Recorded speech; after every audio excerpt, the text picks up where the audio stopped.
Okay, so this is part 2 of our combination starter connection. In the previous video we connected up, or we didn't connect up, but we metered out this starter to make sure everything was going to do what it was intended to do. Now in this portion of the video I'm going to wire it up and hopefully we can make this sucker work.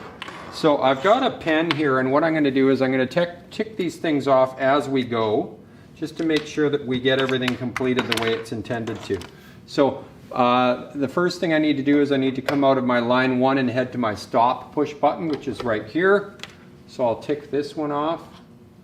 Okay, and then I need to come out of that stop push button and then head over to a normally open forward contact. Okay, so out of stop to my normally open forward, which I have there. Okay, so that's this wire here, but then we also need to do a whole lot of paralleling on this side. So out of my normally open, that same side of the normally open forward, I'll go to my normally open forward 2-3 contact. So that's that one there.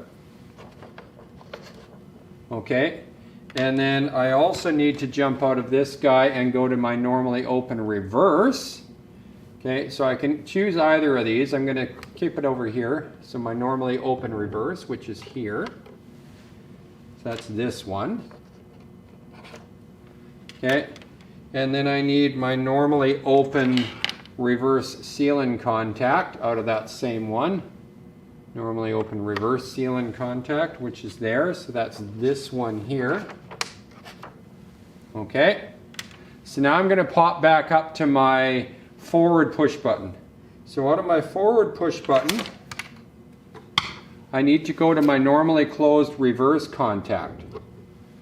So my normally closed reverse contact, which I'll put that at the 3.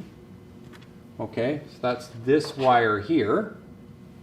Okay, and while I'm there, I'm also going to feed out of my normally closed reverse contact and feed my forward coil, which is this one here.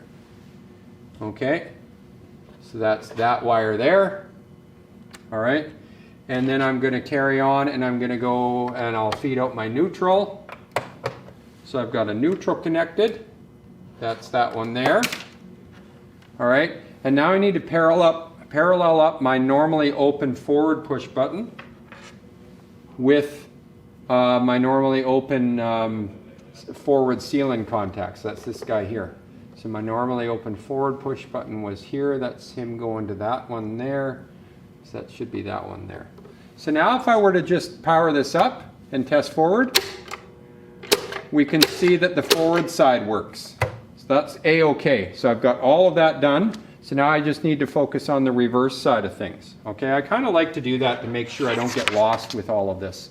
So now in my reverse, I need to come out of my normally open reverse push button, which is over here. And I need to head to my normally closed forward contact, which is there. So that's this one. Okay, and then I need to feed out of my normally closed forward contact to my reverse coil, which is there. This jumper here has been pre-done in the circuit, so all I'm missing is one more wire, which is out of my normally open reverse contact going to my normally, or going to the other side or the same side of my reverse push button. So that's this one here going to the other half of my normally open seal-in contact there. So I'll just power that up again. We know the forward side works. We'll go to the reverse. Reverse works, A-okay. Power that down. I will then feed my T1, T2, T3, and then I'll feed my 3-phase power to it. And we can watch this motor spin in both directions. Hopefully. I just say that sarcastically. I know it'll work just fine. I know this seems like a lot of wires, but when you're actually doing it, it's not too bad. As long as you take your time, have a correct drawing in front of you, and tick off everything as you go. All right? So if I pan up a little bit here so that maybe we can see the motor spin at the same time. So we're just going to hit the forward button. Motor runs forward. I'm going to stop it.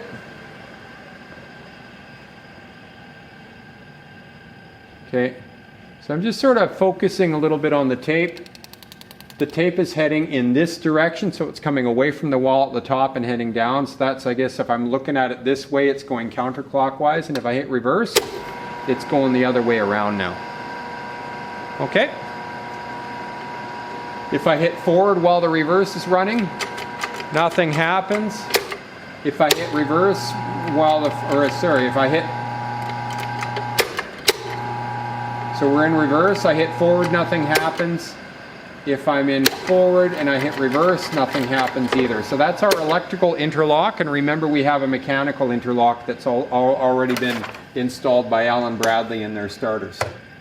Okay, so that was the last motor control video to film. That was a combination starter for forward reversing starting of or control of a 3-phase motor. All right, see you in the Learning Hub.